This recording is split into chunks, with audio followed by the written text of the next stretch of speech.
लहुरा देवरवा में जाजी जहाज जमुना में चलावई।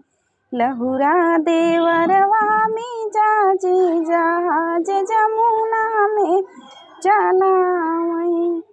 घरे का खाना ओ नहीं मनही न भावई। घरे का खाना ओ नहीं मनही न भावई। बाहर में होटल खोलावई हमार बदनामी करावई। बाहर में होटल खोलावई हमार बदनामी करावई। लहुरा देवरवा में जाजी जहाज जमुना में चलावई।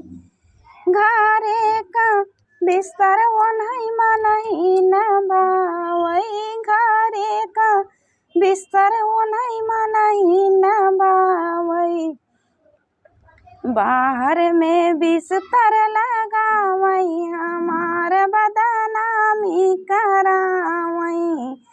बाहर में बिस्तर लगावई हमार बदनामी करावई। लहुरा देवरवा में जाजी जहाज जमुना में चलावई।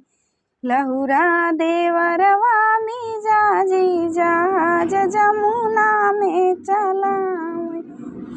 घरे का भाभी वो नहीं मनही न भावई। घरे का भाभी वो नहीं मनही न भावई। बाहर में भाभी बोलावई हमार बदनामी करावई। बाहर में भाभी बोलावई हमार बदनामी करावई।